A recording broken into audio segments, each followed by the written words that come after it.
Hello, Global Theater. My name is Jerry Fielka. Today's July 27, 2025. Want to thank Rob Grant and his amazing podcast, I'm Probably Wrong About Everything. Please subscribe. Also want to thank James Joyce for getting me together with today's guest, Gerry Hughes. Is that how you pronounce your last name? That's correct, yes, Hughes. Gerry, it's a pleasure and an honor. Where are you calling in from? Yes, I live in Wexford in Ireland, which is south of Dublin. Beautiful southeast of Ireland, sunny southeast we call it.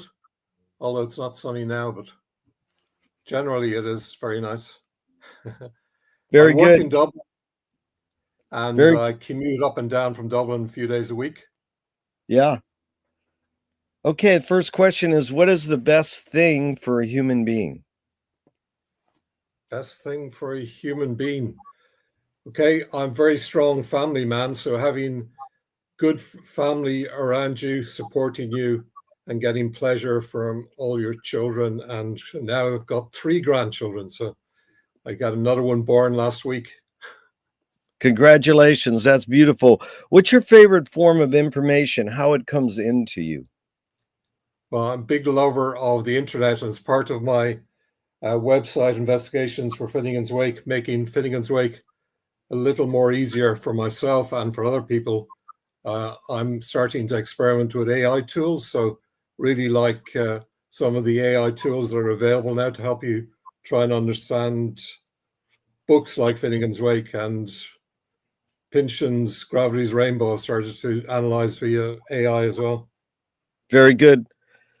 Why do you think humans collect or gather information? Well, for me, it's pure pleasure. I've been reading since my mother introduced me to reading at a young age.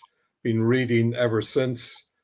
Loved going to the library, getting books from the library, but now there's so much available on the internet.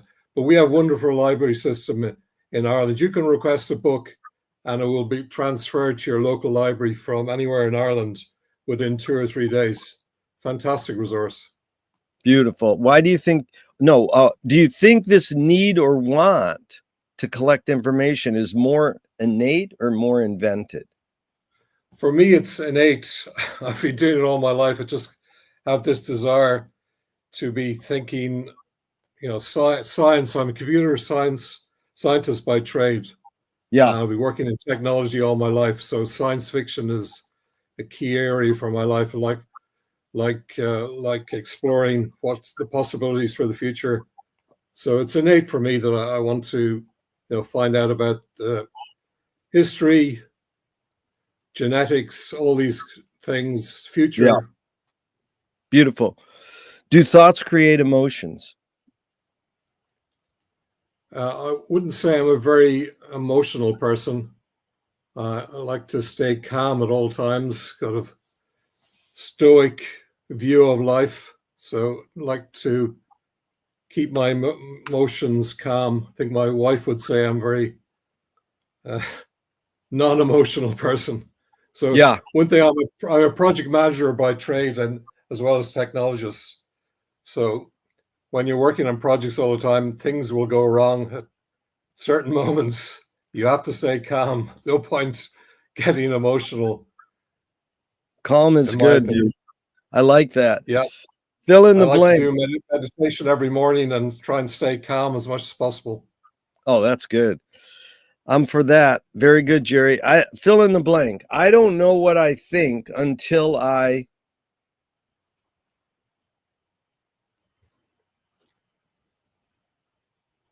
I'm not quite sure I can answer that question. it's all right. That's what I'm for. Anyone saying I can't answer it, I don't know. I'm for tangents, stories, anecdotes. But I got the question as McLuhan was asked, I don't know what I think until I say it. Joan Didion says, I don't know what I think until I write it. So can humans think without language? Whoa, that's a very deep question. Um, I'm very interested in history, and there's obviously ancient history abounds in Ireland. We have buildings that are something like 5,000 years old in Ireland. I don't know if you Yeah. heard of a building called Newgrange, Yeah. where every winter's solstice, the sun shines in just for about 2 or 3 days, shines into this chamber that's about 25 meters long. And they have loads of symbols on all spread around all these buildings that we don't really understand. They're mainly spirals, lozenges, zigzags. So obviously people have been thinking using symbols for thousands of years, including in Ireland. Obviously, we have Sumerian writing and Egyptian hieroglyphics as well, thousands of years ago. But these symbols seem to predate a lot of the writing, so they're etched in stone in Ireland. No one really understands what they are, but there are theories. So Right. yeah, I think there's an innate need for people to communicate, I think, via symbols, and hence we got writing. Yeah. Because Chomsky says language is not just words.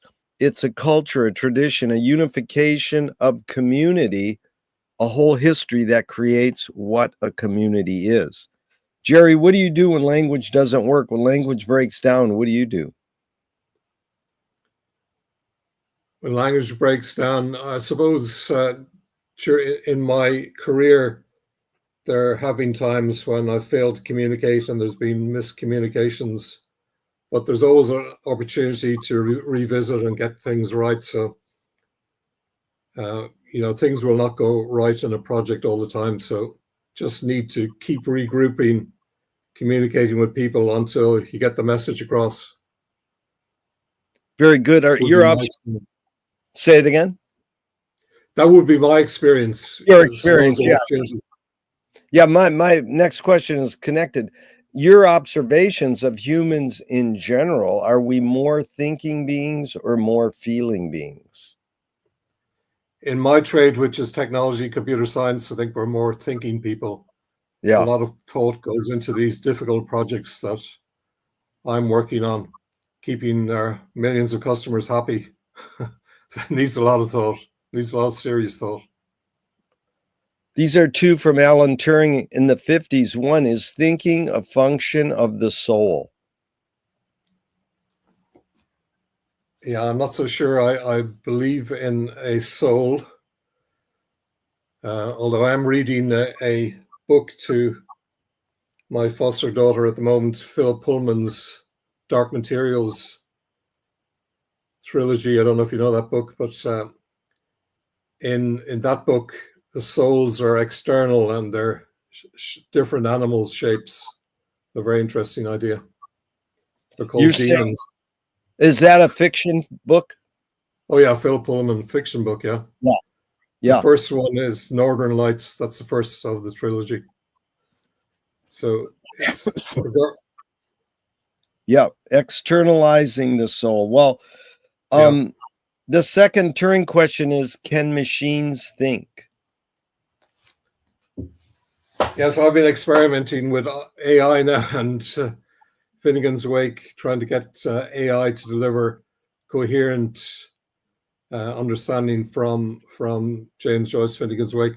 So I think it's definitely improving over time. I don't think we're close to having sentient machines, but it may come.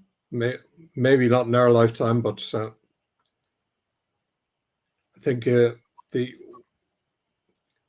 one of the ideas is that we will be able to upload ourselves into machines at some stage. Don't think we're ready for that yet, but that would be an interesting concept.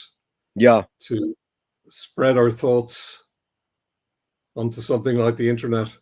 Yeah. Do you more pursue happiness or more pursue meaning? Yeah, combination, I think. Out of meaning comes satisfaction or happiness. Like we live in this infinite universe. How do we create meaning out of could consider ourselves to be insignificant on a tiny planet at the outer reaches of a galaxy among billions of other galaxies? Yeah. So finding meaning, how do you find meaning?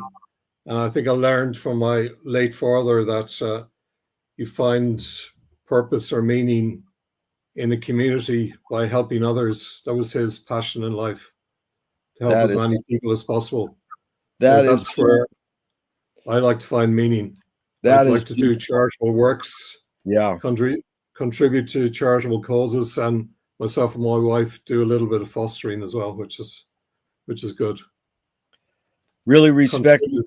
what your dad taught you and how you uphold that. Thank you, Gerry. That's really good. And I got the question from Viktor Frankl's book, Man's Search for Meaning. He says, meaning tends to last, happiness doesn't necessarily last. What do you think of that? Well, you're not going to be happy all the time, but if you're satisfied with life, if you've got enough, I think it's important to realize when you have enough and you don't need material possessions anymore, then you can hopefully start contributing to others. And that's where you find meaning, and you will get satisfaction, maybe happiness as a result. I think that's what I Yeah. would aim for life. Yeah. Does the brain more detect consciousness or create it? Like, is consciousness there bubbling away and we're more so detecting it or more so creating it? Yeah. Talking about the universe there in the previous question, it seems to be a pretty unusual thing in our galaxy that there doesn't seem to be many thinking beings other than ourselves that are communicating out to the rest of the galaxy, as it were. There seems to be, I think it's called the Fermi paradox, Yeah. whereby the universe is so great there should be teeming with life and sentient life. It doesn't seem to be though, so it's a very interesting paradox. Very, very, very interesting. Wow. What's faster, speed of light or speed of thought? I think speed of thought. I read somewhere that quantum entanglement is involved in consciousness somehow, and that's faster than the speed of light. So therefore, I think thought would be faster if we can somehow harness this idea of quantum entanglement. There's no right or wrong answers to any of these questions, but that one you No. got right. Yeah, all these answers are my opinion only. No, that's fine. That's what I'm after is your hunch, your guess. So Yeah, Audre Lorde, the poet, said you can't dismantle the master's house using the master's tools. Her colleague, Yvonne Rainer, said, oh, you can if you expose the tools. What new tool do you suggest? And it doesn't have to be a tangible tool. well, the new tools I'm using are AI based, and there's some very good tools out there. I'm using a tool from Google called Notebook LM, which you can structure input into it via various documents, and it creates a podcast for you, an hour-long podcast with very coherent summaries and ideas based on the documents that you fed into it. It's an excellent tool. I don't know if you heard about it. I'm glad you taught me about it, Notebook LM. So you're saying it has faces and people talking, or it's just audio track of a It's robot just speaking? audio. It's a summary of the documents that you input, and Of it's a computer voice, or it sounds like a human's voice? no, it sounds like real people with American accents. They haven't done European accents yet, but I think they've started to maybe do other foreign languages. I haven't played with that yet, but Right, it's but American. you're saying it is a computerized voice, but you can't tell it's computer. It sounds like No, a human. you think that I sent the output in what it was a podcast of two people, a man and woman speaking. The person I sent it to didn't realize it was computer generated. They were asking me, who are these people talking? Is it Incredible. free? Is it It's free? free. It's Yeah, free. Yeah. because just to jump to Joyce, we'll get to Joyce soon, but just to jump to him really fast. Has anyone in the IT Joyce world taken the 10 minutes of Joyce reading and had Joyce read the whole wake. That's a no-brainer. Why wouldn't they do that? But how would you know what Joyce's accent was? He has Oh, read some things on the internet, but he that's speaks it. in different. But he speaks in different. Yeah, I know Well, what you're you saying. got 10 minutes of a human speaking. You could just take that voice and spread it over 628 pages. Yeah. At the moment, there's so many different languages in Finnegan's Wake, as you know. I think you've been reading Finnegan's Wake for over 30 years. Yeah. There's so many different languages. It would be AI hasn't got to that stage yet that it could pronounce all the different words that are in Finnegan's Really? Wake. What you can do is, because we're sentient beings, we can structure the text so that it could pronounce it correctly. I've done that on I small see. clips. So you Yeah. can, there's a lot of Irish in Finnegan's Wake. Yeah. And AI has difficulty pronouncing some Irish words. I But if see. you spell them correctly or break them into syllables, it will then pronounce it correctly. So you can do that. You've got the capability to do that. It's a lot of painstaking work, though, to do Yeah. 600 pages of James Joyce to structure Yeah. the sound. So you have to do it in clips and gradually build it up. I've Yeah. done some clips and I've structured the input into so that the AI reads it properly. And it's getting better. I just noticed that Good. Google Gemini in the last 6 months has come on in leaps and bounds, and it's now pronouncing words much better. There are some Irish words like hoth, for example, which is mentioned in the first page of Finnegan's Wake, as you know. Yeah. Hoth and environments. AI seems to pronounce that as houth, so you have to try and get it to say hoth. I see. Which is the Irish pronunciation. That's like I say I like to read the wake because I like to hear people mispronunciate words. Yeah. That's because I got a good education. Yeah, very good. Okay, so what toy do you gravitate towards? What new toy do you like? So I used to play computer games, but I find them very addictive. So I don't really have time to play computer games. I see my foster daughter playing loads of video games and wanting lots of screen time. So we try and limit that as much as possible. We have lockdown devices that she uses that she can't access the internet. Obviously, she's only 10. Yeah. So, but we have to find games that she will use that don't give her access to the internet. But I don't really play any games. I mean, if I was to talk about games, I would talk about word games, crossword puzzles. Oh yeah, that's good. We just had a reading of the Ukraine group there a few hours ago, and one of the guys had come up with a crossword based on the first 3 pages of chapter 5, the Manifesto. So that was interesting.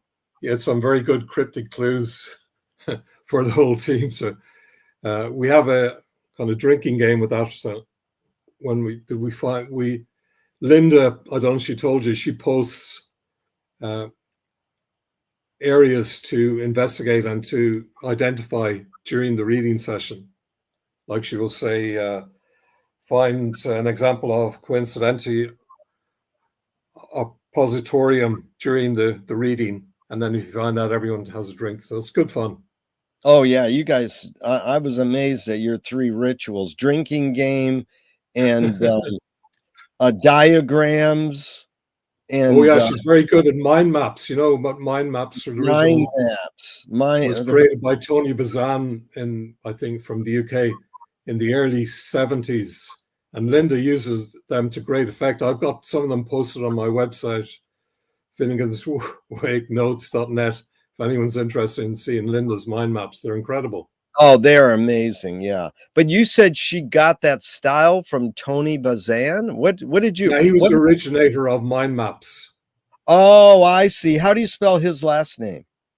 Buzan. I don't know if the man is alive anymore, but when I was Buzan?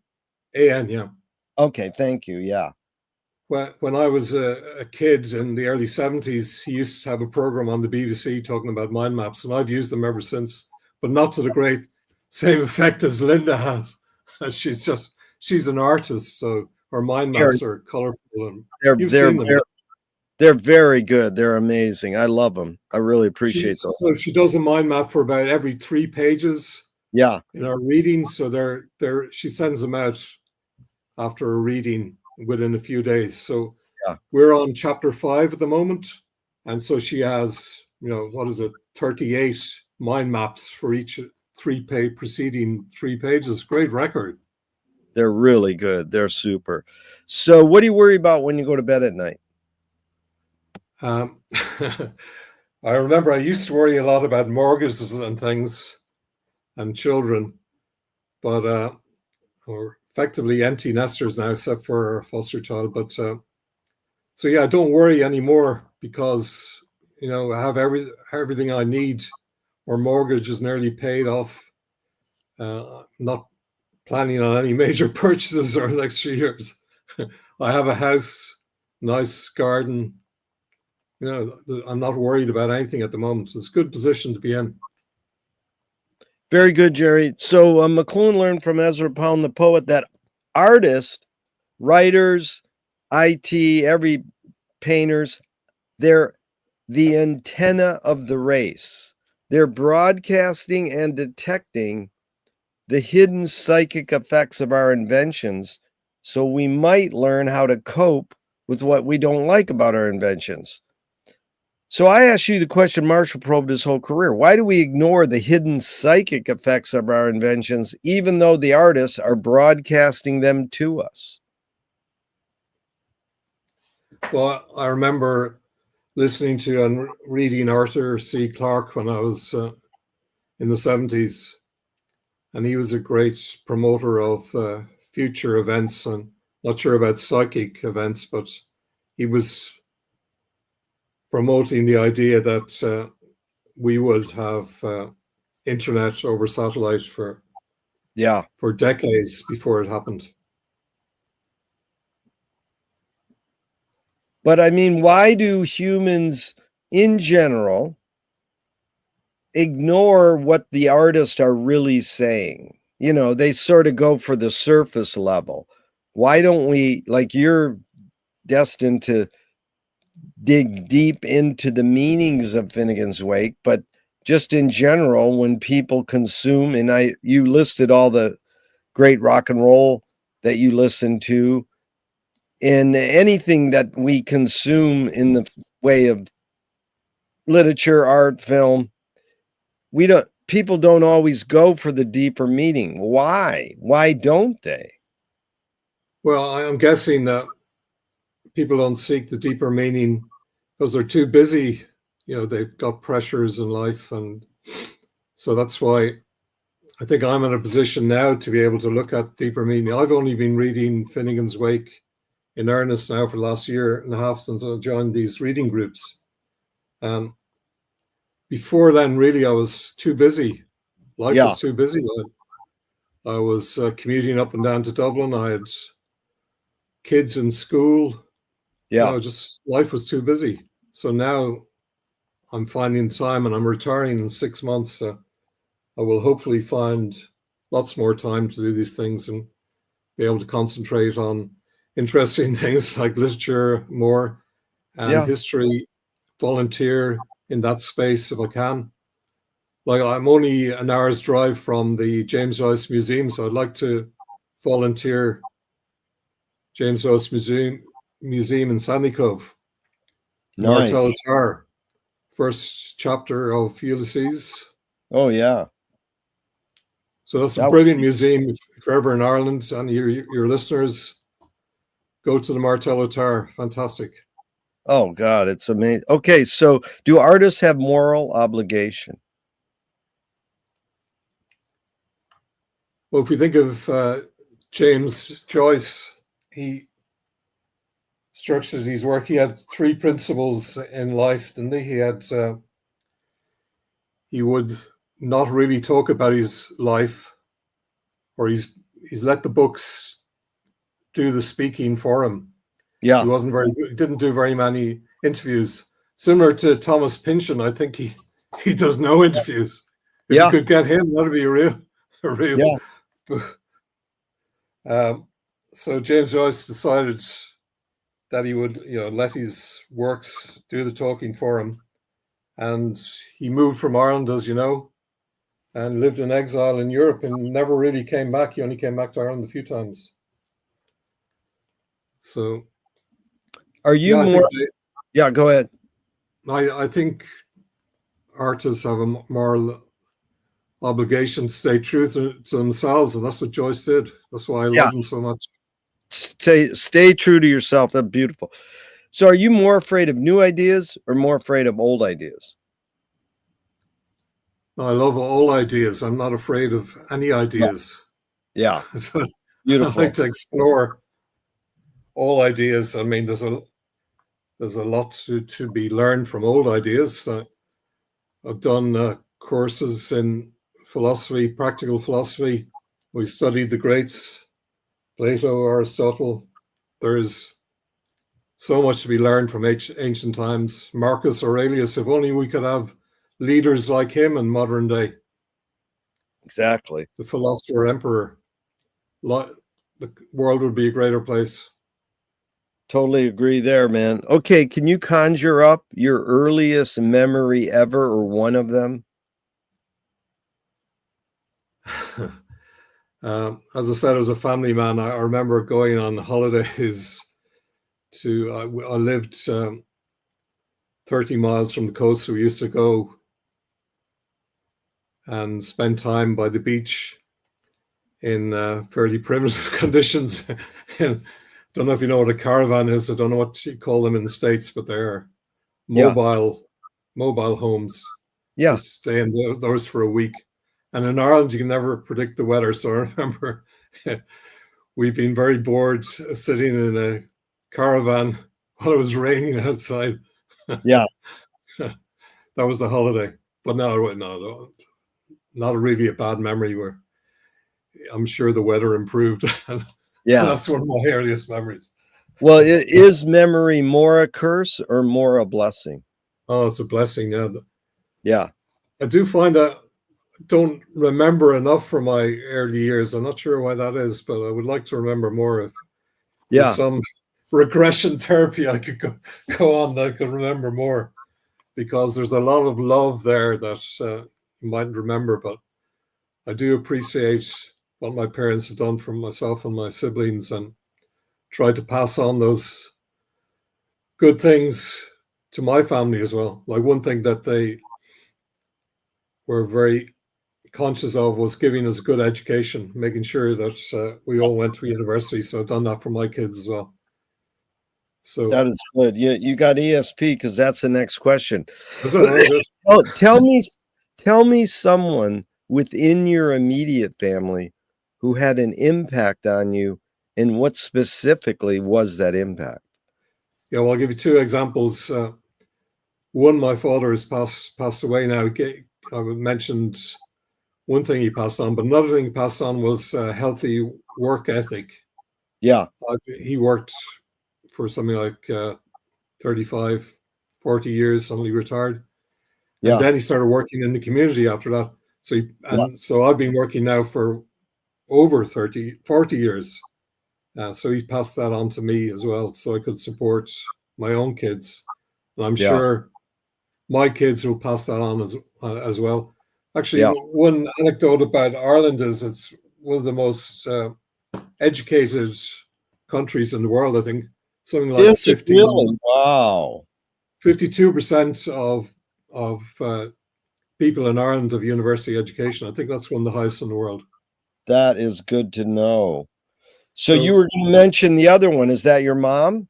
my mom gave me the gift of reading. I think I mentioned that already. So Yeah. from an early age, she was reading, and now I'm reading to my foster daughter, and I see my kids reading to their kids. Yeah. So, and one interesting piece of technology is you can now send audio clips to my daughters, and she puts them on a device, so where we can read stories to our grandkids, even though we're not in the same location. They can Yeah. listen to myself and my wife reading them stories at night. It's fantastic. Well, but tell me about your mom.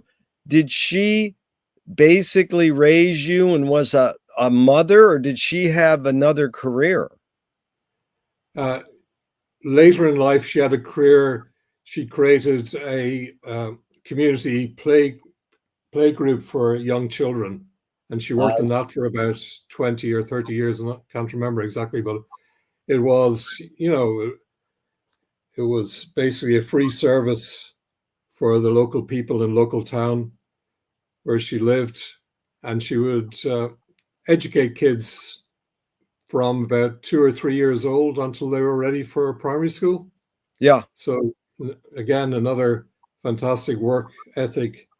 Really proud of her. She's still alive, so she might get to hear this. beautiful. All the power to her. That's what mothers do. So, Yeah. Gerry, the same question outside your immediate family. Someone who had an impact on you, and what specifically was it? Um, well, as I said, I was a project manager, so there have been people down through the years that have passed on fantastic knowledge of how to work, how to get more out of projects, and people, how to deliver projects. Won't say seamlessly, but with as little hassle as possible. Yeah, So yeah, I've had managers over the years that have been extremely good at helping me show me when I was younger how to deliver projects. really good. So, did your parents raise you a particular religion? Well, in Ireland, the vast majority of people are Catholic, but I like to think that we're cultural Catholics. Catholicism isn't as important as it was. I remember growing up in the 60s, and James Joyce had the same reaction when he was young. Yeah, He didn't want to be a slave to the Holy Roman Empire or the yeah, British Empire. That's one of the reasons why he moved to Europe. But again, when I was growing up in the 60s, Catholic Church had a very strong power in Ireland. It was a theocracy. They controlled education and a lot of people's lives. So it's not as powerful anymore. Do you pray?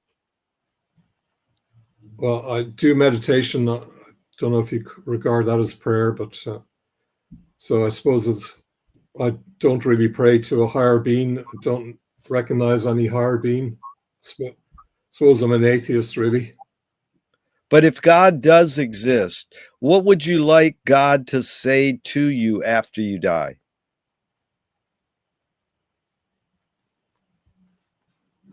Well, I would hope if there was a God, he would think that I've lived a good life, Yeah, tried my best, contributed to others, helped them as much as possible, and haven't don't like the idea of sin, but haven't committed very many sins. yeah. Do Good do life. evil people exist, or does evil use people as a vehicle? Um, Unfortunately, the way the world is structured at the moment, it does seem that there is such thing as evil. It's a great shame to me. I can't understand it, to be honest, that there can be so much terrible things happening in the world. We are all the same genes. We all came out of Africa.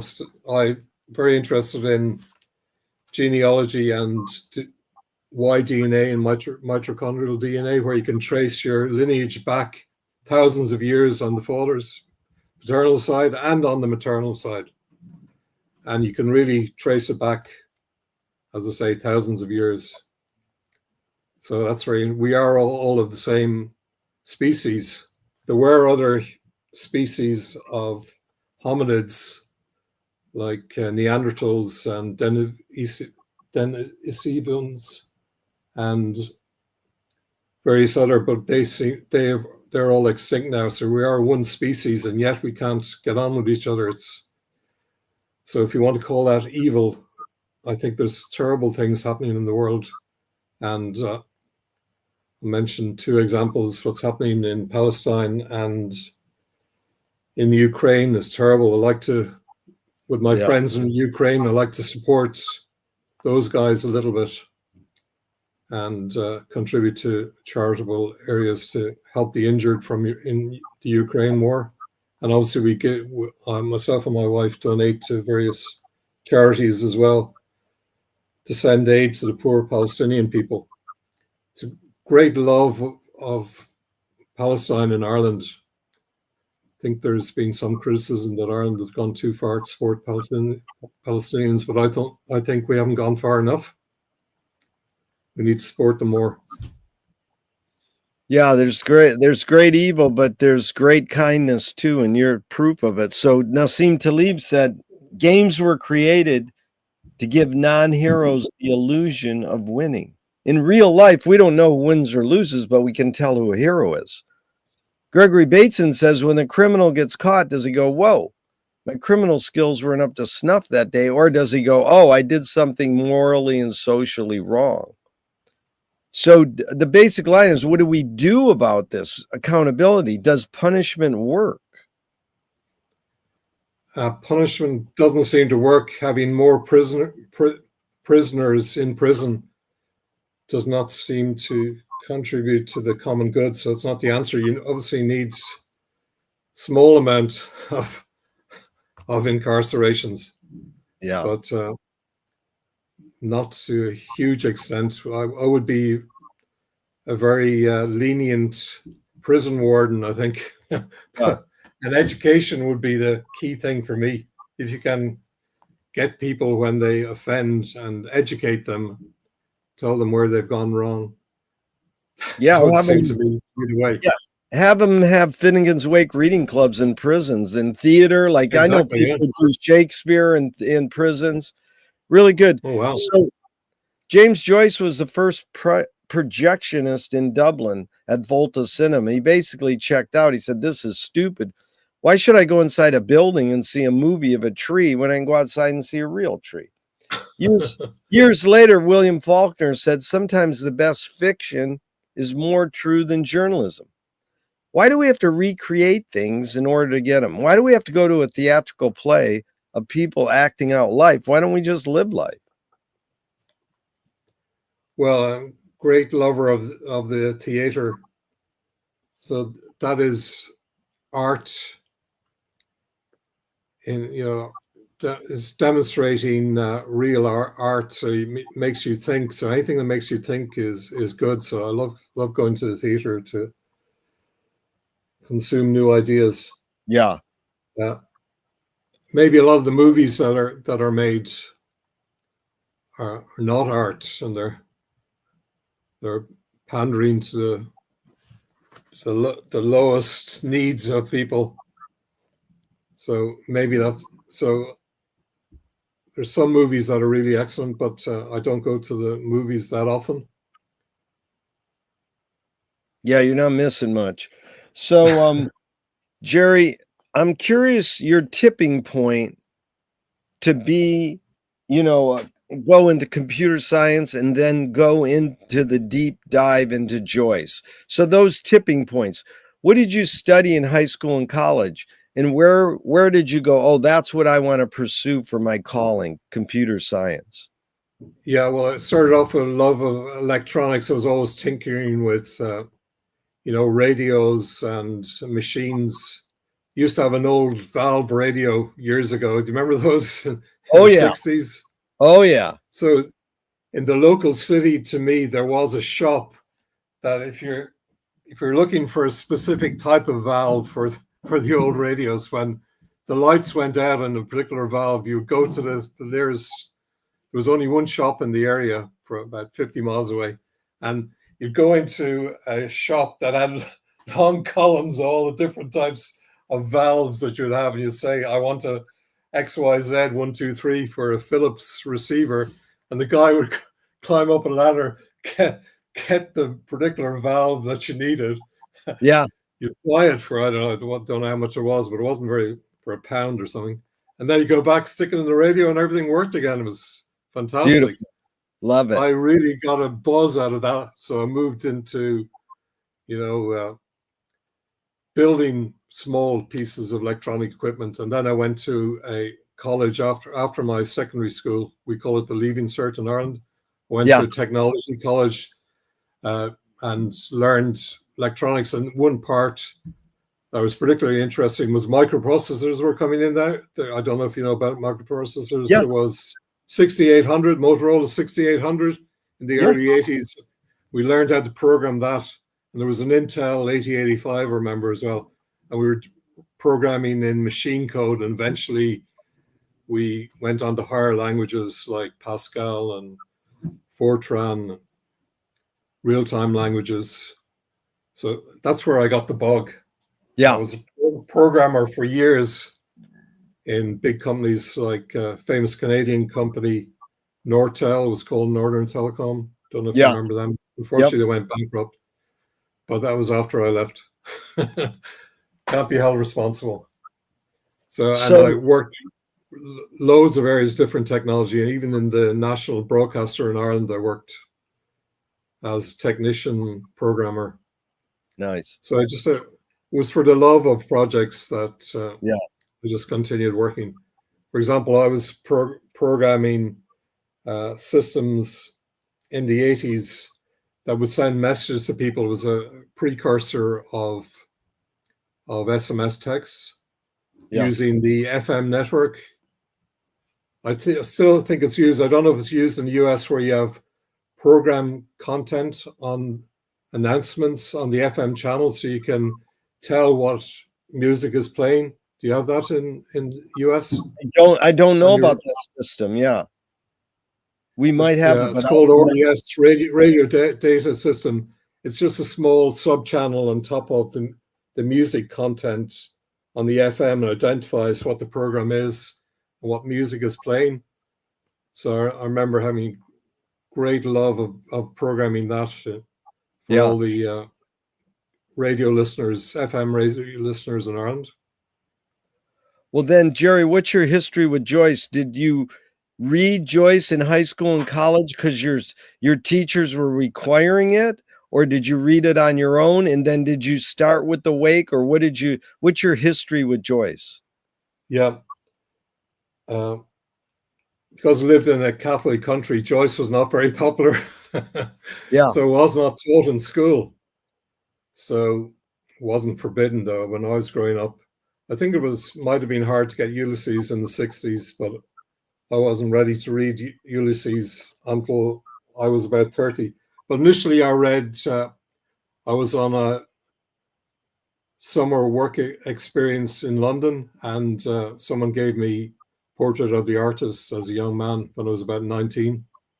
And I just thought it was incredible that Joyce felt like that in early part of 20th century. And it seemed to, I could really relate to it because it seemed to capture what I thought of the too much power of the Catholic Church. Joyce, one of the favorite episodes in Portrait is that retreat that they're on, and someone gives a talk on what it's like to go to hell for Yeah. eternity, and a Yeah. special kind of fire that doesn't burn, doesn't consume you. It's eternal. It keeps punishing you for. So I find it hard to believe in a God that would create such Yeah. eternal punishment for people. And Joyce lists all that Amazing. in So we're gonna go into Portrait in a second, but then where did you go from Portrait to Dubliners to Ulysses to the Wake, or is there any sort of path you took? Because I Yeah, mean, now you're deep into the Wake. How did you get to the Wake? Through other Joyce books or not? yeah. Well, I explain it. Then I read Dubliners a few years later in my 20s. But I was Yeah. very busy at the time working. I did tend to enjoy myself. The Irish way, similar to Joyce, tends to enjoy himself. He'd write during the day and go out drinking at night. There's this Irish tradition of going to the pub. Yeah. I possibly overindulged in my 20s and 30s. after Dubliners, and I only started to think of I must read Ulysses in my early 30s, which I tried to do. And I think I got stuck on the Proteus episode, but I got to the first line, I think the first few lines of Proteus, episode 4. I think it starts ineluctable modality of the visible. That nearly blew my mind. That is a term, those words will blow your mind. That's pretty amazing. But now when after reading it a few times now, it just means that it's an inescapable fact that we perceive through our senses. In this case, visibility, but it's also audible as well, and all the others. So it is a concept. Joyce obviously had a fantastic way of words and captured it like that. But the brilliant thing I found in recent years is listening to Ulysses. I've listened to it about 4 or 5 times only recently, 2 months ago. I listened to the whole podcast. It's the national broadcaster in Ireland. It's on Spotify. Yeah. And it's the whole of Ulysses is available. I think it takes about just over 24 hours to listen to. And it's just incredible. They have actors for all the characters. It's not just one person reading. It's like done as a play. It takes 24 hours and obviously divided up into 18 episodes. Yeah. It's just incredible. My favorite episode is Sirens, which is the musical episode. Yeah. And the Cyclops episode when they're in Barney Kiernan's pub. It's just very, very funny. But so then, yeah, how did you? It took me 20 years to get familiar with Ulysses. And wow. People kept telling me that Finnegan's Wake is too hard. Ulysses is hard, but Finnegan's Wake is much harder. But I had a New Year's resolution there a year and a half ago. I said, Finnegan's Wake has been sitting on my bookshelf for 10 years. I need now to find the time to read it. And again, I approached it through listening, audiobook. There's a brilliant Naxos audiobook. That's spoken by Barry McGovern. He's a famous actor in Ireland. He's a Beckett actor, so he does a lot of Beckett plays as well. But I don't know if you heard him reading. Yeah, I know about it. Yeah, it's beautiful. So you really came into the Wake late. What age are you getting into the Wake at? What age were you? Yeah, I'm very late, in my early 60s. Early 60s. So before we get into the Wake deeper now, I'm curious. This is portrait.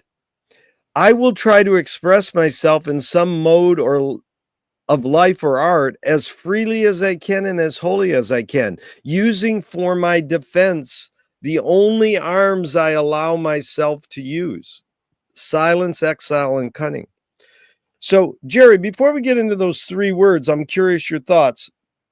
This is the main thing McLuhan learned from getting deep into the Wake, was that everything humans invent extends some humanness. So knife and fork extends our teeth. Shutter and a camera extends our eyelid. Maybe non-tangible, say religion or philosophy, might extend consciousness. 2 things. What does the computer extend for you? What humanness? Well, it allows me to extend my thoughts, spread out over time, over history.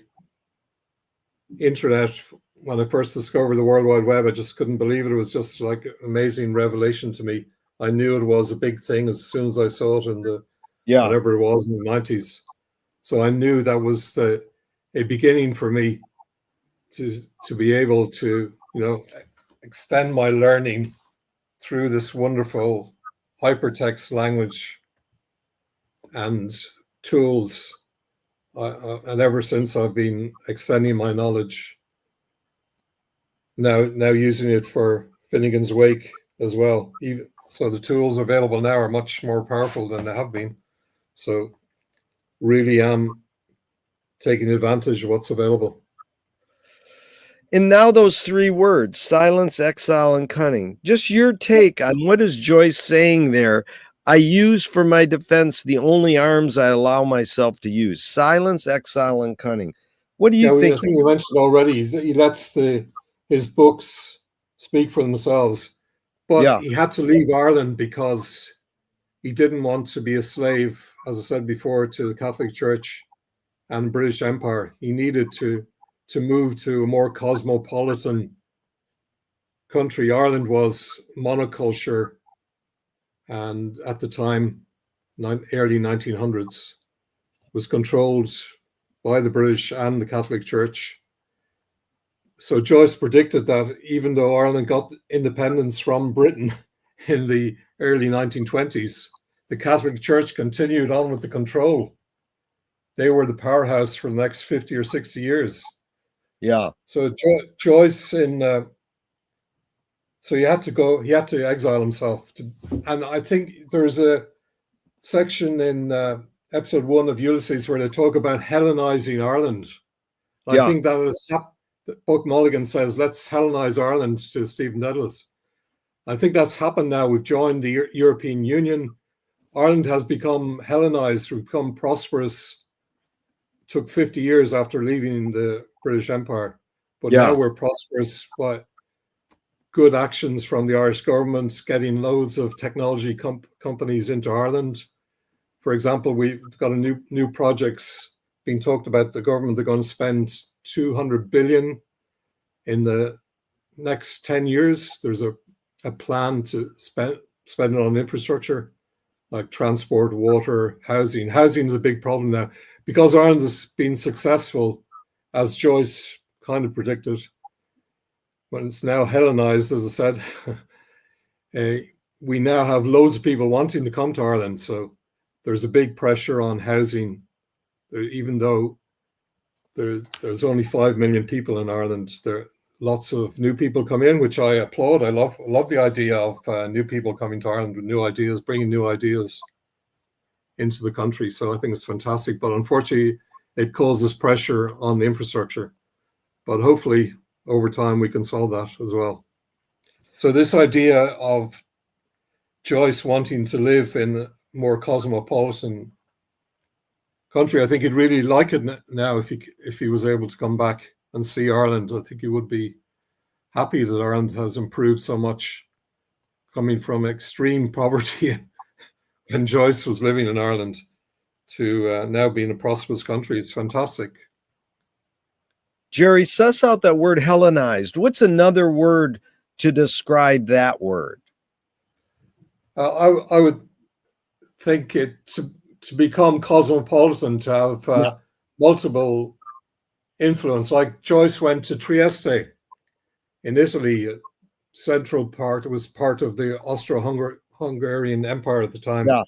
So there's all these different cultures meeting together in one city. And Dublin wasn't like that at all. It was a monoculture, as I said. Yeah. And so the other two words, silence and cunning, any comments on that? But cunning, Joyce is very, very intelligent. So, yeah. Although the way he lived his life, I would question a little bit. He was earlier in my life, I kind of gave up drinking a little bit. I wasn't as going to the pub. He never did. Unfortunately, he died too young. He was only 59, I think, when Yeah. he died. He didn't take care of himself enough, I think. Don't want to be too judgmental, but imagine they might have got another fantastic book, to be selfish, if he had taken a little bit more care of himself. Then what is Joyce referring to when he uses the word silence as a tool? What do you think that means? Yeah, I think a bit like Thomas Pynchon, he didn't do very many interviews. I think he was a reluctant interviewer, and he wrote down what he thought, published it, even though some of his books took years to publish. But eventually, when he published, his ideas were on paper, and that was enough for him. He wanted the work to speak for itself. That's really good. The other quote from Portrait I'd love for you to hear and comment on, Gerry, is, "Welcome, O life. I go to encounter for the millionth time the reality of experience, and to forge in the smithy of my soul the uncreated conscience of my race. What is the smithy of my soul and the uncreated conscience of my race? It's very deep, okay. Well, as I say, he needed, I think that's towards the end of Portrait. I can't remember exactly where it is, but he's leaving Ireland and he's saying that he wants to be an independent thinking artist, not influenced by people of the Irish writers like Yeats and A. Russell, all those famous. But he didn't want to be influenced by the Anglo-Irish revival that was happening at the time in Ireland. So he Yeah, wants to be an independent artist, move away from Dublin, cut all ties, and just forge his own artistic presence. yeah, That's what I think it's saying. yeah. Very interesting because it goes with the word intention. A screenwriting teacher told me great art is when you can clearly not see the intention of the maker. Stanley Kubrick says the opposite. Great art is when you can clearly, I said it backwards, sorry. The screenwriting teacher said when you can clearly see the intention of the artist. Kubrick says the opposite. Great art is when you can clearly not see the intention of the artist, of the maker. What role do you think intention played in Joyce's creative process? These are very deep questions. I need to think more about that one. um,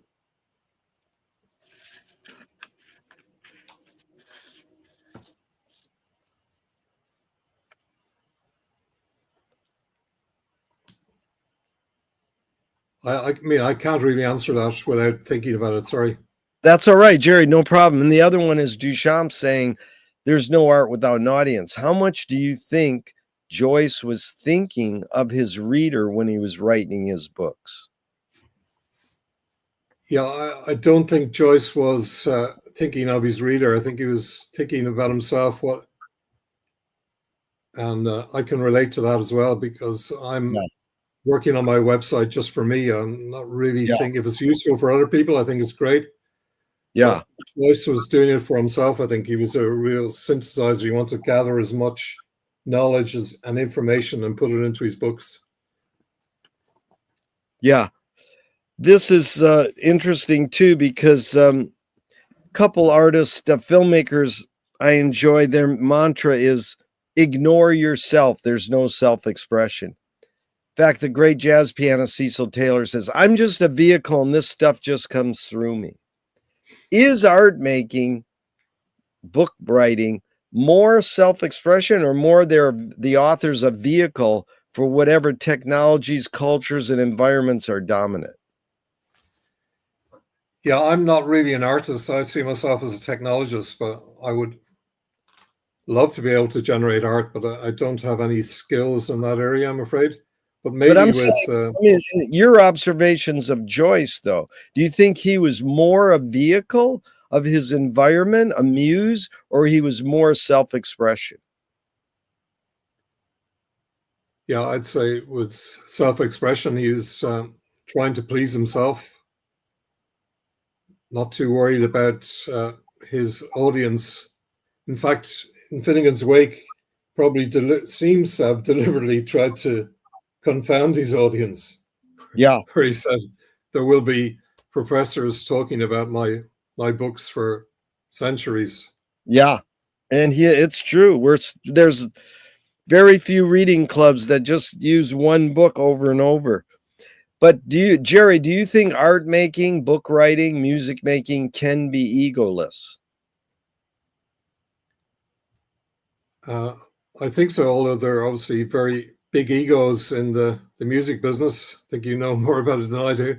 And but yeah, definitely if it's done in the right way, like Joyce dedicated his whole life to his art.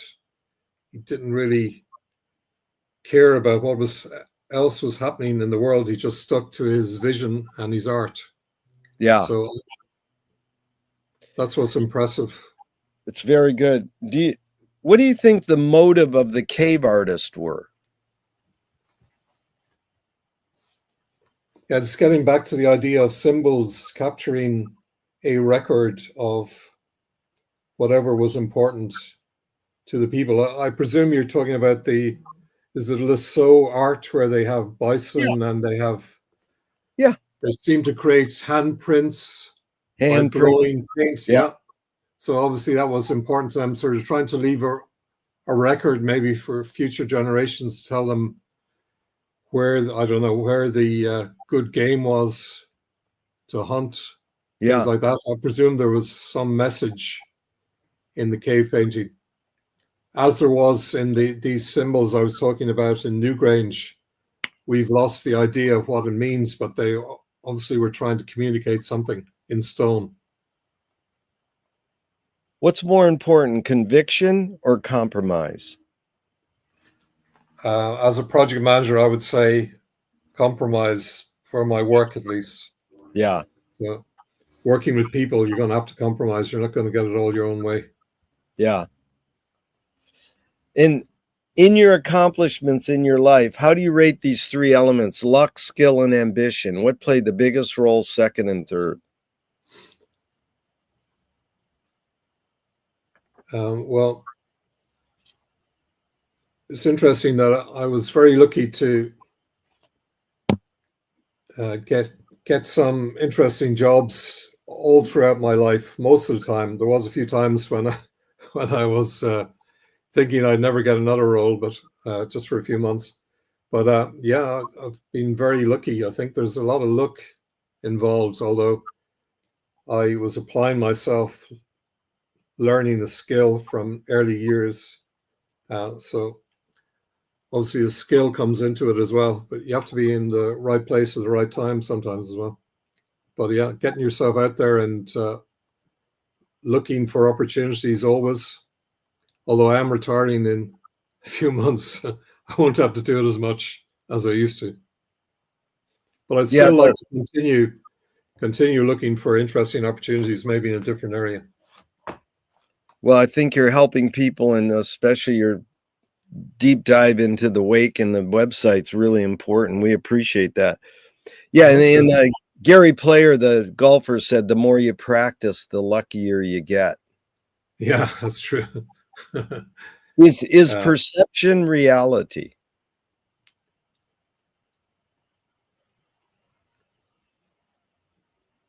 Yeah, as Joyce says, the ineluctable modality of the visible. So we perceive reality through our senses and interpret it in the brain. So I think we can be fooled sometimes by how we perceive things, and therefore reality is maybe something deeper that we don't always get. Yeah. Go ahead. There does seem to be a deeper reality out there that your average person is not aware of. But I don't know. Yeah, Lily Tomlin said reality's just a collective hunch. But this Joycean from New York Finnegan's Wake group, Chris Fuller, told me that consciousness is like a stowaway on a boat. And we think we're guiding the boat, but really the stowaway's guiding the boat. So, I mean, me and you had to hit a button to get us to have this conversation today. So we made a direct effort, and it's working. It's really been fun, but it's also, Lakoff says, we operate 80% unconsciously. It's like, I felt for the last hour, we've both been here pretty consciously. Yeah, I would hope so. Yeah. But yeah, there's a certain amount of truth like that. There was times my commuting up and down to work to Dublin that you don't really remember the commute. You might be listening to the radio, but you don't really know how you got home. Yeah. It's a bit frightening. But Jerry, what's one major element of your life in the last 40 years that stayed the same and one major element that's changed?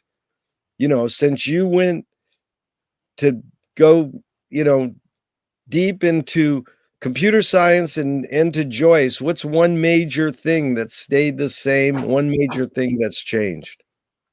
Well, it's easy to talk about change of technology has been immense in Yeah, the last 40 years. It's just incredible. yeah, The things we can achieve now on projects is incredible and so much less people yeah, involved. Like I'm working on projects with technology spread around the world, all around yeah, Europe, certainly. And, people, our engineers are logging onto devices that are thousands of miles away. It's just all instantaneous. It's incredible. yeah. So that's changed. One major thing that stayed the same. What's stayed the same with people trying to handle people, Yeah, get the best out of people in projects has stayed the same. yeah. So that will always remain the same unless some other major technological advance comes along that changes people dramatically. What's the difference between art and science? Or is Yeah. there a difference? Well, I have to say, when I go to a new city, I always try and go to the art galleries in different cities. I do love art, visual art. Yeah. Obviously, I love literature as well, but love going to see. I was in Amsterdam there a few years ago. I went to see the Van Gogh Museum. It's just incredible. Nice. Yeah. I went to the Rijksmuseum as well to see all the older work. Yeah. Dutch artists, just impressive. When I'm in London, I always go to the National Gallery. Got a Yep. fantastic collection there. But New Jean, York, Jean New yeah, York, I've Jean, been to Metropole Art Museum. It's just incredible as well. yeah. But Jean Cocteau said art is science made clear. Any thoughts on that?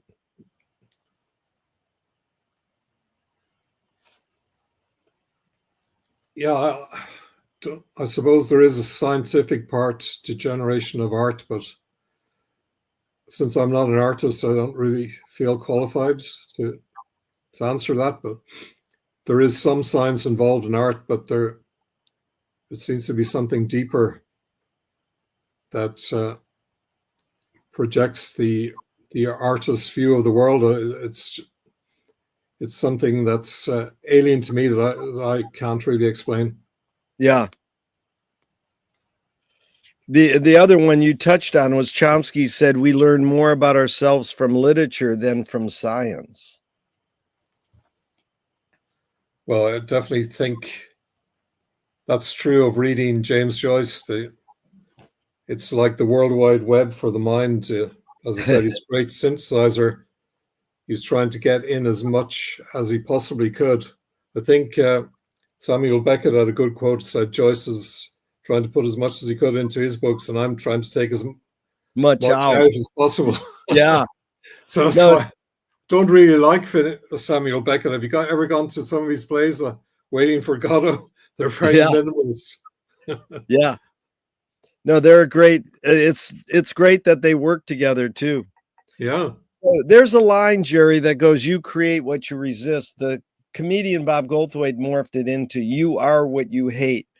And actually, James Joyce said, "It's a curious thing how your mind is super saturated with the religion in which you say you disbelieve."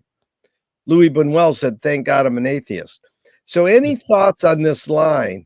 You create what you resist. I'm not saying you, Jerry, or Joyce, but one creates what one resists. Any thoughts on that line? Um, yeah, it's a difficult one. I don't think it's true. I don't think I'm resistant to, I'm not actively resisting any one form of religion or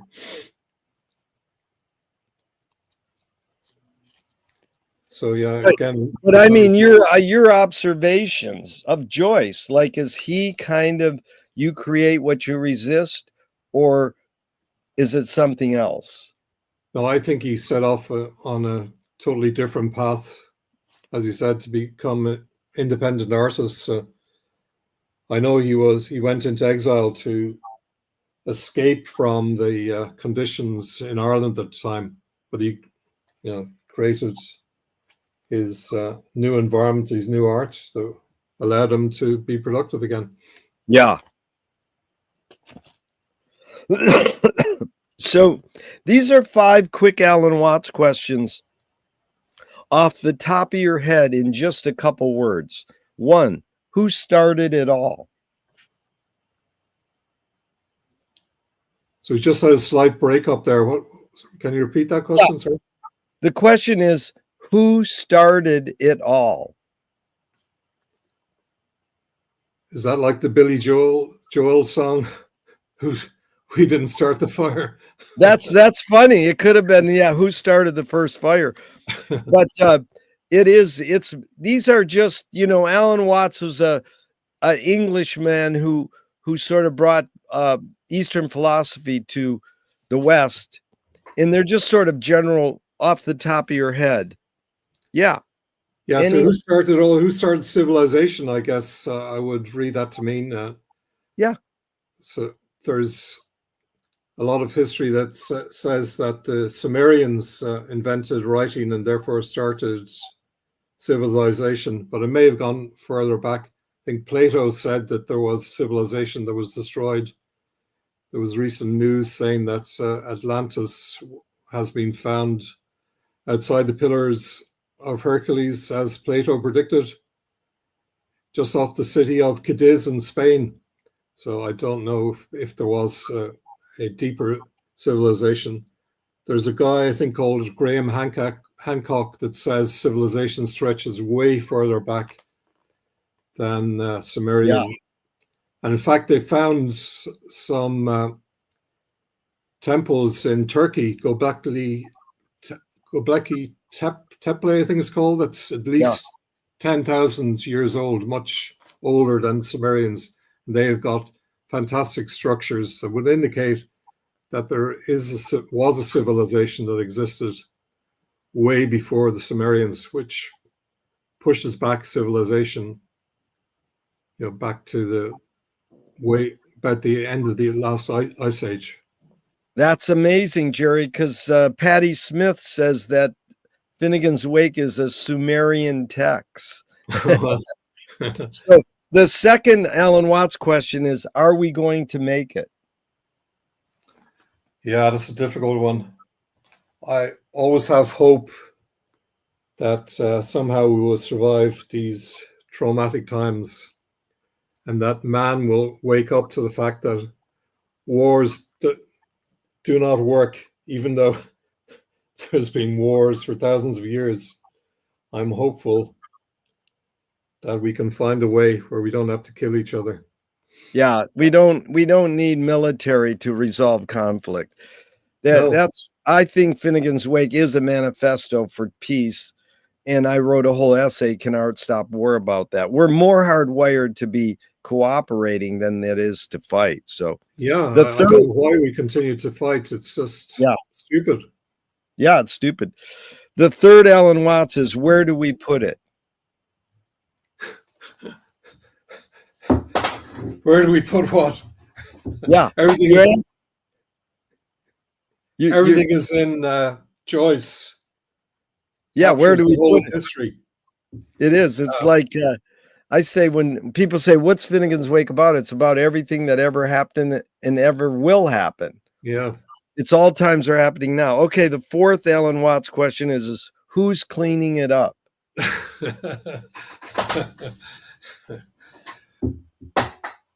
Who's cleaning it up? The great fixers of the time. It's those project managers that are cleaning things up, making things work, delivering solutions, not always on time. I like that. Project managers. Okay, and the last Alan Watts is it serious?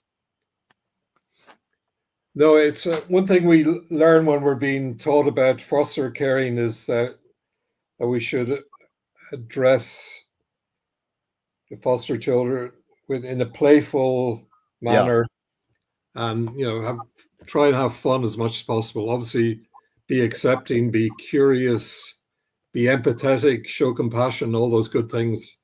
But above all, be playful. Have It's fun. really, really beautiful. We got about 15 more minutes. I really appreciate your time, Gerry. You really touched on what Brian Eno said recently.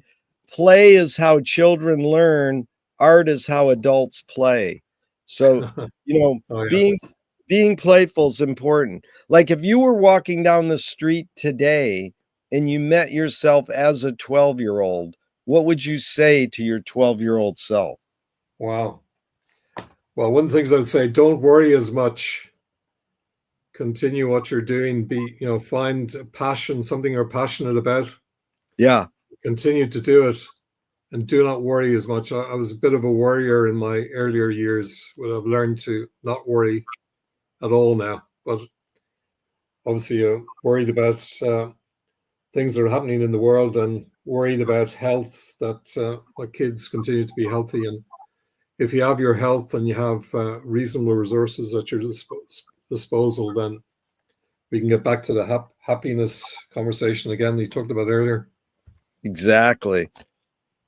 So, what fill in the blank? Anger can be a productive emotion when,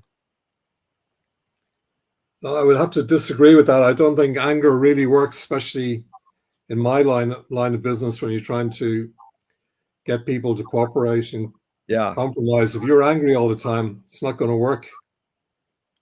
dude, that's amazing. That's one of the questions that it's sort of like me and you are psychoanalyzing the wording on the questions.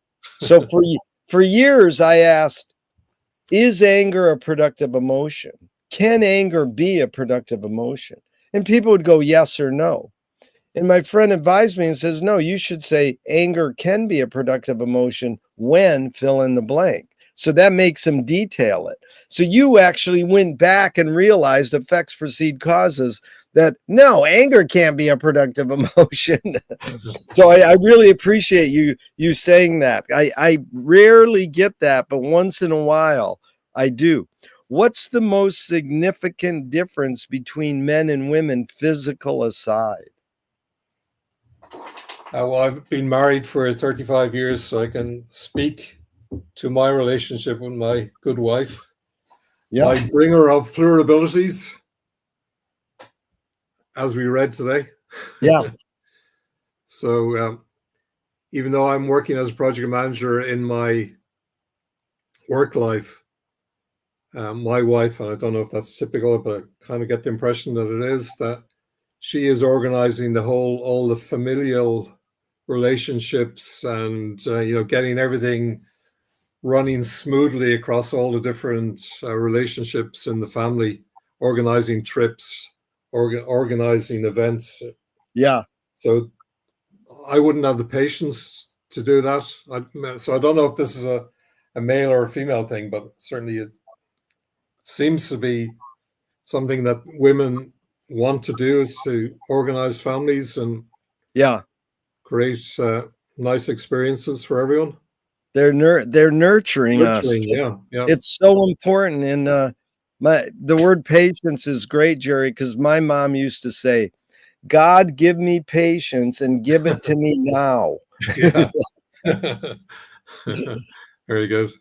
So Utah Phillips is a folk singing labor activist. He says, anarchy is making rules for yourself and not other people. Who's entitled to make the rules? Yeah, this is going back to the Hellenizing principle we talked about earlier, whereas it's important to live in a democracy where the people got some semblance of control of what's happening in the country, I think. So it goes back to the Greek idea, democracy. So I'm a great believer in socialism and letting the people, have some kind of control through democracy and voting on important things that are happening in the country. I Yeah. think we have that in Ireland, but it's obviously not perfect. But it's a socialist state, and socialism may be a bad word in the US, but it seems to work in Europe very well. No, I like what you just said. It's important. And the word freedom etymologically breaks down the same thing, giving oneself one's own laws. So, what does freedom mean to you now? Yeah, I think freedom should be treated very carefully. Freedom doesn't mean that you can go around and dismiss people's views or protest at new people coming into the country. I don't think that's freedom. Well, some people might think it is. Uh, it's a difficult concept, but I think toleration, and back to this idea of treating people with empathy and compassion, should be a baseline. And I don't think you should have the freedom to go against that. But that's just my view. Yeah, very good. How do you find peace of mind? Peace of mind. As I say, I do a little bit of yoga, a bit of Tai Chi, meditation in the mornings for 10 or 15 minutes. I know it's not very much, but it does seem to help me. So I get peace of mind. Back to the start of the conversation with having a nice family around me, and having knowing when you have enough. You don't need loads of material goods. Got a house, got a car. There isn't. Obviously, I got enough to eat, so I'm very lucky. I live in a rich country, probably 90 at the 10% level of wealth in the world. So there's Yeah. obviously a lot of people in the world that don't have luxuries that I have. But if everyone was happy with a small amount, I think the world would be a better place and contributed to help others that are less well off. I know that sounds like world peace, and No, Gerry, it sounds like really good. I love what you're saying and I appreciate it. It needs to be articulated more. But I'm asking you, did you get that more from the way your parents raised you or more on your own? oh That's no, a definitely from my parents and my yeah, environment. In yeah, Ireland, there's a sense of hospitality, like the old Greek way of thinking that you've got to be nice to your neighbors. I don't think that comes from religion. I think it's just innate that you have yeah, to show hospitality to people, and in Ireland there's innate sense of justice and what's right. We know when things are going wrong. We try to do something to, even though we're a small country, we try to contribute and make things better for the world, but it doesn't yeah. always work. But No, it's good. John Gordon, he wrote the book Finnegan's Wake, a plot summary. yeah, Anyways, he's a great Wakean. When I asked him all these questions, he said, what'd you get from the wake? He goes, camaraderie. So it's almost like reflecting on what you just said. Joyce got from Ireland was this sense of being kind to your neighbor in community is common, connected. What are you connected with? Commonality. yeah. Now, this is the Marcel Proust question. On what occasion do you lie? uh, I like to think that I don't lie too often. It might be economical with the truth when asked how's a project going.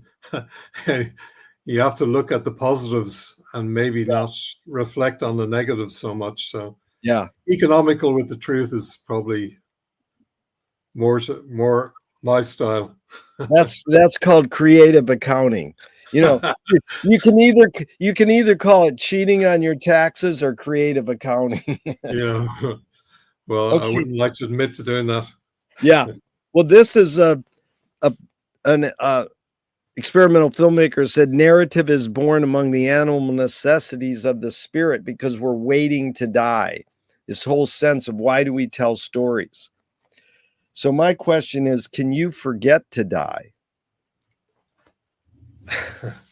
We talked about it a little bit earlier. There may be a way to immortality in the future if we can upload our thoughts and our self Yeah, onto the internet, but that's a long way off probably. But yeah, forgetting to die, I mean, fear of death is not something I would say is very strong in my life. I realize that we live in an infinite, everlasting universe, and we're a tiny, fragile, insignificant little planet, and each of us is insignificant, probably.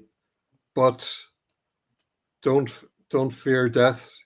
Pass on your good philosophy to your children and as many people as will listen. So there is hope in that you can pass on good things down the line. really good, Jerry. I appreciate everything you said today. This is really encouraging. What's a question that remains unresolved for you?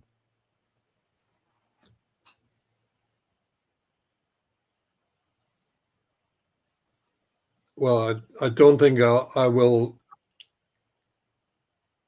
get answers to a lot of the bigger, deeper questions. Is there intelligent life out there in the universe, or we are alone? I'd hate to think we're alone, that there has to be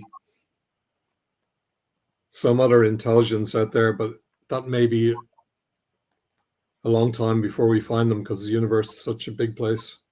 Yeah. This closing in, we got about 3 more questions. Again, thank you, Jerry. This is, how has being a project manager in computer science shaped your behavior? And then how has your deep dive into Finnegan's Wake shaped your behavior? On the project management side, we mentioned this stoic approach to life.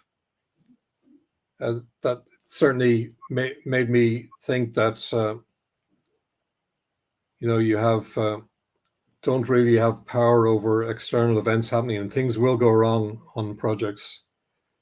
What you do have control of is how you react to the bad things that happen, and how you can reset and try again if something Yeah. negative happens. So you always have the opportunity to reset and go again. Try, and you just have to keep trying. There's this iterative approach in project management and computer science. Just keep on going, keep on trying until you get it right. Yeah. Let me just interject really fast. That's the main thing McLuhan learned from Finnegan's Wake, is that you can turn a breakdown into a breakthrough. You can turn a rejection into a redirection. And I like your word, reset. You just hit the reset button and keep going. Yeah, but you have to bring other people along as well. So Yeah. people may not like that you're pressing the reset button and going for a different approach. Well, that's where you're favoring compromise. I mean, you Yeah, compromise. definitely. Most, when I say, that's my oldest question, Jerry. What's more important, conviction or compromise? 80% of people say conviction. I'm like, I want people to say compromise, but I don't tell them that. I think compromise is, I mean, we were born convicted. What's the big deal? But it's hard to compromise and find that, words you brought up, It's vulnerability, essential. I think it's empathy. essential Yeah, to. You yeah, can't. You're going to have a very painful life if you're not willing to compromise. yeah. Okay, now how has this deep dive into the wake and the website on the wake shaped your behavior? Yeah, as I said, the website is my attempt to understand Finnegan's Wake better. It's only for myself. If other people find it useful, then that's fantastic. But Yeah. really is for me. Uh, what I But what found, has it done to you? How's it shaped you, shaped your behavior? well, it's similar to Ulysses. You get a much deeper appreciation of, people, history, philosophy, basically the whole world. Yeah. It's Joyce has incredible knowledge. I'm not sure how he picked it up in the days before the internet, but obviously Yeah. went to studied in university in Ireland initially, and then went to other universities in Trieste and Paris and in Switzerland. So Yeah, we say he sat in Paris with all the flaneurs and listened to shortwave radio and wrote it all down. Hey, you know, my line is James Joyce invented the internet and disguised it as a book. yeah, that's And very true. then I've updated it. James Joyce invented blotter acid and disguised it as a book. He does mention a lot of radio technology, which I love, Oh Hertzian yeah, waves and all that. It's yeah, he was definitely interested yeah. in. There's a lot of radio mentioned and technology. Television is all over the way. Yeah, he mentions television, and in the Baird 30s, Bard. television. Yeah, Baird. Baird is the guy who invented uh, TV in England. Baird Bard. Baird Barment screen. You know, he Yeah, mentions. Yeah. it's amazing. So he Um, latched onto new technology, which I like to think I do as well. yeah. That's good. And this is Thornton Wilder in 1928. You know, the playwright, huge Wakean. You know, he loved Finnegan's Wake. There's a book this thick on all his letters about Finnegan's Wake. And Thornton Wilder said, art is confession. Art is the secret told. But art is not only the desire to tell one's secret, it's the desire to tell it and hide it at the same time. You laid your cards on the table for the last 90 minutes. I'm not insinuating you haven't already answered this. What's it really all about for you?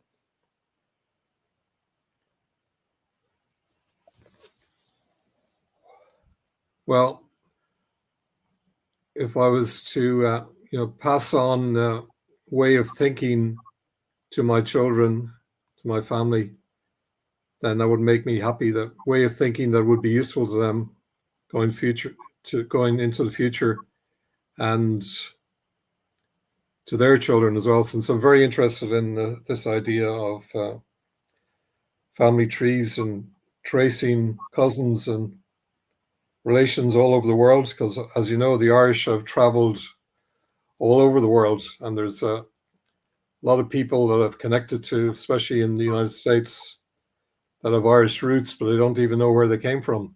Yeah. So being helpful to some people trying to locate exactly where they came from in Ireland through analysis of DNA. Yeah. Really good. That's family tree is more than a metaphor. It's the growth, keeping it growing. And Yeah, and the idea that we're all interconnected, we're all related, we come from the same source out of Africa. yeah, There's no need to hate each other, no need to fight. yeah, totally. It's humanity. And Yeah. Gerry, what gives you the most optimism? Well, speaking to people like you, I don't know how we can influence the world from the ground up, but as you say, there's loads of room for compromise.